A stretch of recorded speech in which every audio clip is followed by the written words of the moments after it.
এই যে ফায়ার সার্ভিসের গাড়ি দেখা যাচ্ছে। সকলকে স্বাগত জানাই শ্রীক্ষেত্র পুরী থেকে। আজ আমাদের পুরীতে ডে 3, একই সঙ্গে পুরীতে আজ আমাদের অন্তিম দিন। আজ সকাল সকাল ঘুম থেকে উঠে আমরা স্নান সেরে চলে এসেছিলাম পুরীর জগন্নাথ মন্দিরে। সেখানে এসে জগন্নাথ, বলভদ্র এবং সুভদ্রার দর্শন করি এবং জগন্নাথ মন্দিরে পুজো দিই।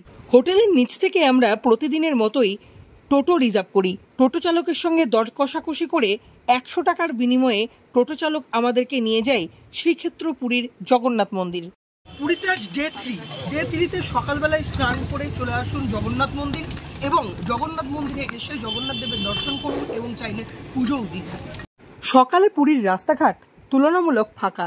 সেই ফাঁকা রাস্তা ধরে টোটোতে চেপে চলে আসুন পুরীর জগন্নাথ মন্দিরে এবং এসে নামুন পুরীর জগন্নাথ মন্দিরের দক্ষিণ দুয়ারে।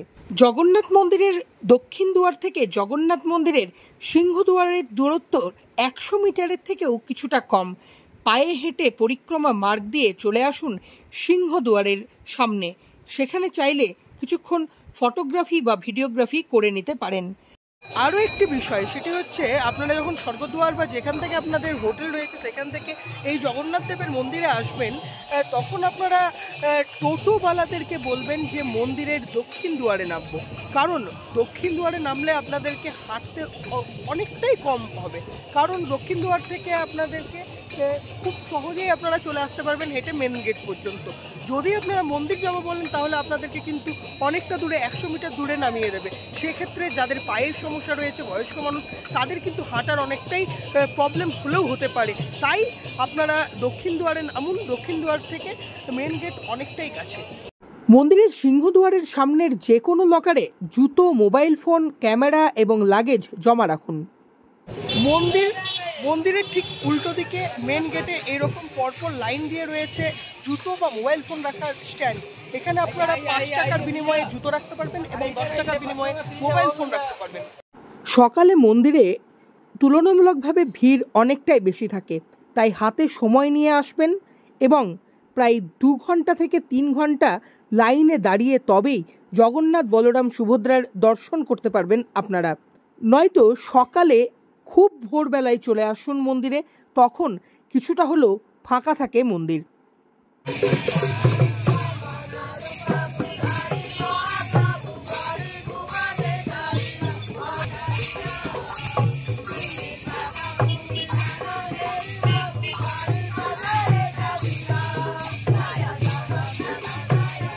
আড়াই ঘন্টা মন্দিরে লাইন দেওয়ার পর জগন্নাথ, বলরাম, সুভদ্রার দর্শন করে মন্দিরে পুজো দিয়ে আমরা মন্দির থেকে বেরিয়ে এলাম এবং তারপরেই মোবাইল ফোন যে লকারে রেখেছিলাম সেই লকার থেকে আমরা আমাদের মোবাইল ফোন এবং জুতো কালেক্ট করে নিলাম। মন্দির থেকে আমরা যখন বেরিয়ে এলাম 2.5-3 ঘন্টা সময় কাটানোর পর, তখন মন্দিরের আশপাশের এলাকা একেবারে উত্তপ্ত এবং সেখানে খালি পায়ে কার্যত দাঁড়িয়ে থাকা দুষ্কর। তার জন্য উড়িষ্যা গভর্নমেন্টের পক্ষ থেকে বিশেষ ব্যবস্থা গ্রহণ করা হয়েছে। উড়িষ্যা গভর্নমেন্টের পক্ষ থেকে ফায়ার সার্ভিসের গাড়িতে করে জল স্প্রে করা হচ্ছে মন্দিরের চারিপাশে এবং তারপরই দর্শনার্থীরা সেই জলে পা দিয়ে মন্দিরে প্রবেশ করছে বা মন্দির থেকে প্রস্থান করছে। অবশেষে প্রভু জগন্নাথের দর্শন হলো। সকালবেলায় যদি আপনারা দর্শন করতে আসেন তাহলে আপনাদেরকে মাথায় রাখতে হবে সকাল 6টার মধ্যে এখানে চলে আসবেন, তাহলে সকাল 6টা থেকে 6:30টার মধ্যে দর্শন হয়ে যাবে। 6:30 থেকে আবার মন্দির বন্ধ থাকে, তারপরে আবার 7টা কি 7:30টার সময় মন্দির খুলবে এবং সেই মন্দির আবারও বন্ধ হয়ে যাবে একদম ঠিক 8:30টার সময়। তারপরে 10টার সময় মন্দির খোলা হয়। তাই এই টাইমগুলি মাথায় রেখে আসবেন এবং সকালে আপনারা যখন মন্দির দর্শন করতে আসবেন তখন অতি অবশ্যই আপনাদেরকে একটা জিনিস মাথায় রাখতে হবে, কারণ বিকেলের থেকে কিন্তু সকালে অনেক বেশি ভিড় সহ্য করতে হবে, চাপাচাপি সহ্য করতে হবে এবং গরমও সহ্য করতে হবে। তবে যাতে গরম খুব একটা না লাগে তার জন্য কিন্তু মন্দির কর্তৃপক্ষ বা উড়িষ্যা গভর্নমেন্টের পক্ষ থেকে ব্যবস্থা গ্রহণ করা হয়েছে। এই যে ফায়ার সার্ভিসের গাড়ি দেখা যাচ্ছে, ফায়ার সার্ভিসের গাড়িতে করে এরকমভাবে চারিদিকে কিন্তু জল স্প্রে করা হচ্ছে যাতে পায়ে যে রোদের তাপ না লাগে তার জন্য। এবং বহু দর্শনার্থী তারাও এখানে আসছেন এবং তারা দর্শন করছেন। শুধু তাই নয়, মন্দিরের ভিতরে আমরা যেটা দেখলাম, মন্দির কর্তৃপক্ষের পক্ষ থেকে জল পানের ব্যবস্থাও করা হয়েছে এবং যাতে কোনো দর্শনার্থীর জল তৃষ্ণা লাগলে, তৃষ্ণা পেলে তারা তৃষ্ণার্ত হয়ে না বেরিয়ে যান, তার জন্য জলের ব্যবস্থাও কিন্তু করা হয়েছে। এবং মন্দিরে ঢোকার পর আপনারা নিজেরা পুজো দেবেন বা পাণ্ডাদের মাধ্যমে পুজো দেবেন, সেটা আপনাদের বিষয়। এবং তারপরে পুজো দেওয়ার পর কিন্তু এখানে যে সমস্ত মন্দিরগুলি রয়েছে, এই মন্দিরের ভিতরে আরও একটি সতীর 51 পীঠের এক পীঠ অর্থাৎ বিমলা মন্দির, সেটি কিন্তু সতীর 51 পীঠের এক পীঠ। সেই বিমলা মন্দির দর্শন করবেন, মহালক্ষ্মী মন্দির দর্শন করবেন এবং পাশাপাশি যে সমস্ত মন্দিরগুলি রয়েছে মন্দির প্রাঙ্গণে সেগুলিও দর্শন করুন এবং তারপরে আপনারা আবার আপনাদের নেক্সট ডেস্টিনেশনের উদ্দেশ্যে বেরিয়ে যান। বাংলায় যখন 46, তখন পুরীতে মাত্র 32 ডিগ্রি সেলসিয়াস। খুব একটা বেশি তাপমাত্রা না থাকলেও মন্দিরের আশেপাশে এলাকায় যে পাথরগুলি রয়েছে সেই পাথরগুলি অত্যন্ত গরম হয়ে যায়। সেই গরম পাথরে আপনাদের হাঁটতে কার্যত বেগ পেতে হবে। আমরা যখন মন্দির থেকে বেরিয়ে আসি, মন্দিরের উত্তর দুয়ার থেকে মন্দিরের সিংহদুয়ার পর্যন্ত জুতো কালেক্ট করার আগে খালি পায়ে যখন হাঁটছিলাম, তখন আমাদের হাঁটা কার্যত দুষ্কর হয়ে পড়েছিল।